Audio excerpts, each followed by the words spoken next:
लोकसभा चुनावों के सियासी घमासान में भाजपा कांग्रेस कद्दावर नेताओं ने पूरी ताकत झोंक रखी है। बात मेवाड़ की चित्तौड़गढ़ लोकसभा सीट की करें तो यहां राजनीतिक दल सियासी समीकरणों में उलझते नजर आ रहे हैं। देखिए खास रिपोर्ट। जीतेगा चित्तौड़गढ़, बीजेपी कांग्रेस में सीधी टक्कर। कांग्रेस से उदयलाल आंजना मैदान में, सीपी जोशी बीजेपी से तीसरी बार प्रत्याशी। भाजपा प्रदेश अध्यक्ष और मौजूदा सांसद है जोशी। भाजपा का मजबूत गढ़ रहा है चित्तौड़गढ़। 1952 के पहले आम चुनाव में जनसंघ ने की थी जीत दर्ज। कांग्रेस और बीजेपी ने 7-7 बार जीता चित्तौड़गढ़ का रण। 8 विधानसभा सीटों पर 6 बीजेपी, 1 कांग्रेस और 1 पर निर्दलीय का कब्जा। मेवाड़ का मुकुट कहे जाने वाले चित्तौड़गढ़ में इस बार सियासी मुकाबला काफी रोचक होता जा रहा है। बीजेपी और कांग्रेस दोनों ही पार्टियों से इस बार कद्दावर नेता ताल ठोक रहे हैं। 2019 लोकसभा चुनाव बड़े मार्जिन से जीती बीजेपी इस बार जातीय समीकरणों में उलझती हुई नजर आ रही है। भाजपा प्रत्याशी सीपी जोशी निर्दलीय विधायक चंद्रभान सिंह आक्या को साधने में कामयाब हुए तो पुरुषोत्तम रूपाला का बयान भाजपा के लिए नई मुसीबत बन गया। कोर वोट बैंक माने जाने वाले राजपूत वर्ग की नाराजगी को देखते हुए बीजेपी डैमेज कंट्रोल करने में जुटी है।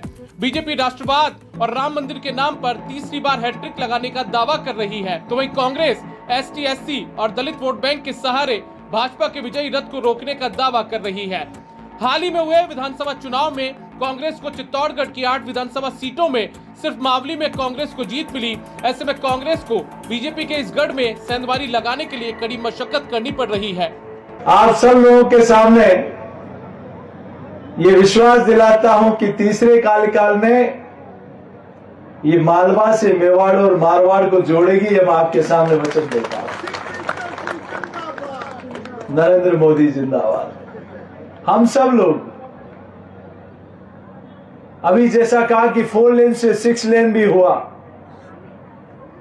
श्रीनाथ जी से बटेवर का नेशनल हाईवे भी हुआ। आपने भारत पार्टी को वोट दिया। राहुल गांधी ने निर्णय कर लिया कि किसी भी तरीके से इस भारतीय जनता पार्टी को सत्ता से बाहर करनी, इसने बाप पार्टी से भी समझौता किया और अपने कैंडिडेट को बड़ी पार्टी से निकाल दिया। चाहे वो समझौता देर से हुआ, लेकिन पार्टी ने समर्थन नहीं दिया तो बाप के वोट वहां ज्यादा हो सकते दुआ है। लेकिन प्रतापगढ़ में, चित्तौड़ में केवल नुकसान करने के लिए काम कर रहे हैं, इसके अलावा दूसरा कोई काम नहीं है। बीजेपी के गठन के बाद से ही चित्तौड़गढ़ लोकसभा सीट बीजेपी का मजबूत गढ़ रहा है। 1989 में पहली बार मेवाड़ राज परिवार के पूर्व सदस्य महेंद्र सिंह मेवाड़ ने बीजेपी का कमल खिलाया। पूर्व विदेश मंत्री और भाजपा के कद्दावर नेता स्वर्गीय जसवंत सिंह जसोल इस सीट से 2 बार सांसद रहे। निम्बाहेड़ा से बीजेपी विधायक श्रीचंद्र कृपलानी 2 बार सांसद रह चुके हैं। पिछले 2 चुनाव से लगातार सीपी जोशी चित्तौड़गढ़ से चुनाव जीत रहे हैं। 1952 में हुए पहले आम चुनाव में चित्तौड़गढ़ में जनसंघ ने जीत की शुरुआत की थी। बीजेपी के गठन के बाद कांग्रेस इस सीट पर महज 2 बार लोकसभा चुनाव जीत पाई है।